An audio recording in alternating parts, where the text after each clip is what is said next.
हैदराबाद में हुए धमाकों के 3 दिन बाद भी जांच एजेंसियों के हाथ खाली हैं। एनआईए से लेकर हैदराबाद पुलिस की स्पेशल इन्वेस्टिगेशन टीम तक जांच में जुटी हुई है, लेकिन गुनाहगारों से जुड़ा कोई ठोस सबूत अब तक उनके हाथ नहीं लगा। पीटीआई के मुताबिक एनआईए की टीम इस मामले में बिहार के समस्तीपुर और दरभंगा में छापेमारी कर रही है। एनआईए को शक है कि इंडियन मुजाहिदीन के मुखिया रियाज भटकल का करीबी मोहम्मद तहसीम उर्फ मोनू और इंडियन मुजाहिदीन के कुछ और आतंकी यहाँ छिपे हो सकते हैं। तहसीम के खिलाफ एनआईए ने 1 दिन पहले ही वारंट जारी किया है।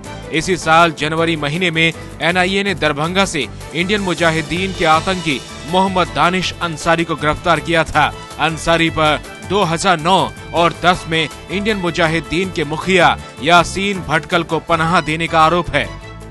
इसके अलावा इस मामले में पूछताछ तो काफी लोगों से की जा रही है, लेकिन अब तक किसी की भी गिरफ्तारी नहीं हुई है। दिल्ली के मंडावली इलाके में बने इस घर से पुलिस को सूटकेस में मिला है 21 साल के सुमित तिवारी का शव। पेशे से मॉडल सुमित का शव उसके दोस्त शांति देव के किराए के कमरे में इसी सूटकेस में बंद कर रखा गया था। शांति देव टीवी सीरियल और फिल्मों के लिए स्क्रिप्ट राइटिंग का काम करता है। पढ़ाई के दौरान करावल नगर का रहने वाला सुमित शांति देव के संपर्क में आया था। परिवार के मुताबिक कुछ दिनों पहले सुमित का करावल नगर इलाके से अपहरण कर लिया गया था। परिजनों से 2 लाख रुपए की फिरौती की मांग भी की गई थी। कल मंडावली इलाके के लोगों ने शांति देव के कमरे से बदबू आने की शिकायत की तो पुलिस मौके पर जा पहुंची, जहां उसे सुमित का शव बरामद हुआ, जबकि शांति देव फरार है। पुलिस को शक है कि सुमित की हत्या गला दबा कर की गई। दिल्ली में एक बार फिर बुजुर्गों की सुरक्षा को लेकर सवाल उठ रहे हैं। शनिवार को दिल्ली के लाजपत नगर इलाके में 70 साल के बुजुर्ग विजय सरीन की उनके घर में हत्या कर दी गई। पुलिस इस मामले में हत्यारे को अभी तक गिरफ्तार नहीं कर पाई है।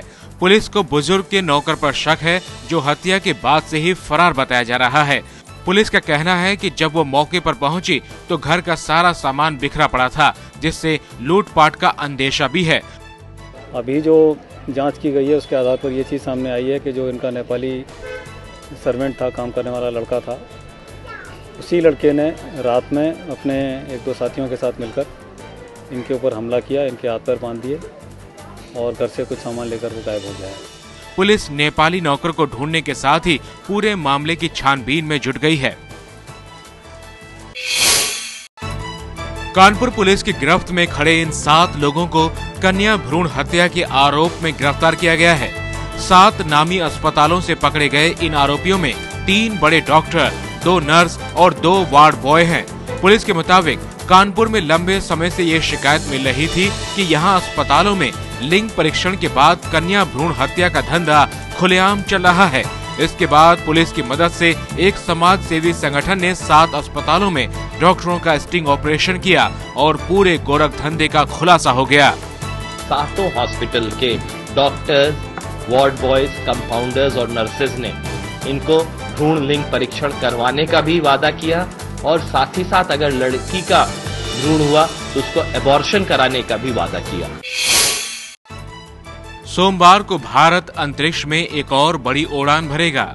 इसरो यानी भारतीय अंतरिक्ष अनुसंधान संगठन सोमवार को PSLV C-20 लॉन्च करने जा रहा है। इसके जरिए 7 सैटेलाइट को अंतरिक्ष में भेजा जाएगा।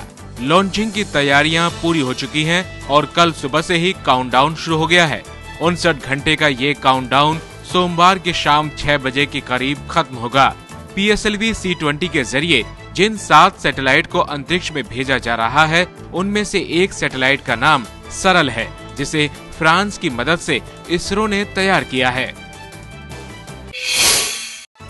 गिरफ्तारी से बचने के लिए भारतीय उच्चायोग में शरण लिए मालदीव के पूर्व राष्ट्रपति मोहम्मद नशीद को अब गिरफ्तार किया जा सकता है। नशीद पिछले 11 दिनों से भारतीय उच्चायोग में शरण लिए हुए थे। मालदीव की कोर्ट ने नशीद की गिरफ्तारी का वारंट जारी कर रखा है, लेकिन भारतीय उच्चायोग में होने की वजह से नशीद को गिरफ्तार नहीं किया जा सका। नशीद कल उच्चायोग से बाहर निकले थे।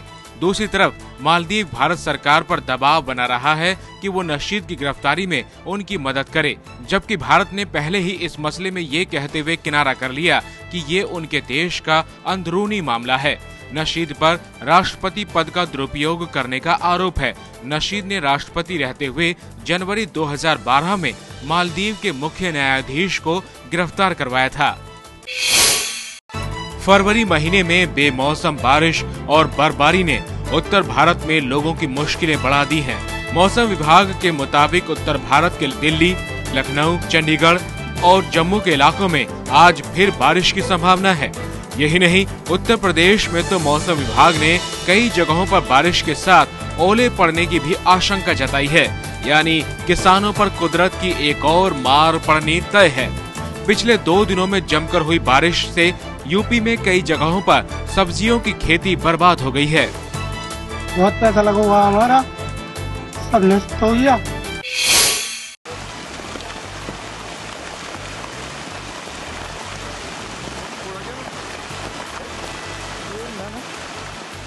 उत्तराखंड के उत्तरकाशी में लगातार हो रहे भूस्खलन से लोगों की मुश्किलें बढ़ गई हैं। पिछले कई घंटों की लगातार बारिश से जनजीवन अस्त व्यस्त हो गया है। कहीं पर भूस्खलन के चलते रास्ता बंद है तो कहीं पर बर्फबारी से। धरासू कस्बे के पास पहाड़ी पर भूस्खलन से रास्ता पूरी तरह बंद हो गया। बिजली आपूर्ति में भी दिक्कत है और लगभग 100 गांवों का संपर्क राज्य के दूसरे हिस्सों से टूट गया है। लेकिन प्रशासन संसाधनों की कमी का रोना रो रहा है। हालांकि स्थानीय लोगों की इन मुसीबतों के बीच मनाली में बर्फबारी सैलानियों के लिए कुदरत की नियामत की तरह है। बारिश और बर्फबारी ने किसानों को ही नहीं, ट्रांसपोर्ट के धंधे से जुड़े लोगों के लिए भी बड़ी मुसीबत खड़ी कर दी है। जाम का ये नजारा जम्मू कश्मीर के उधमपुर जिले का है। पिछले 3 दिनों से जाम में फंसे इन लोगों के सामने अब खाने पीने तक की दिक्कत है। 2-3 दिनों से हमें यहाँ किसी चीज की व्यवस्था नहीं है। हमें राशन की प्रॉब्लम हो रही है, गैस की प्रॉब्लम हो रही है। बेमौसम बारिश से सब्जी मंडियों में माल कम पहुंच रहा है, लिहाजा सब्जियों के दाम पहले ही आम लोगों की पहुंच से बाहर होते जा रहे हैं। ऐसे में अब अगर फिर से बारिश के साथ ओले भी पड़े तो कीमतें कम होने की उम्मीद पर पानी फिरना तय है।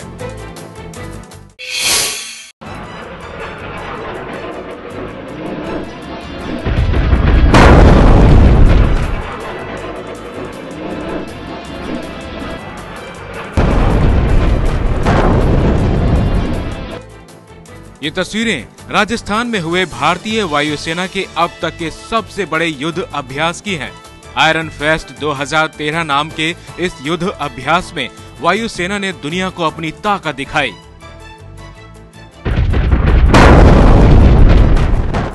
आयरन फेस्ट में वायुसेना के मिग, मिराज और जगुआर विमानों की गूंज से जमीन हिल गई। सुपरसोनिक विमानों में सवार वायुसेना के जांबाजों ने अचूक निशाना लगाया।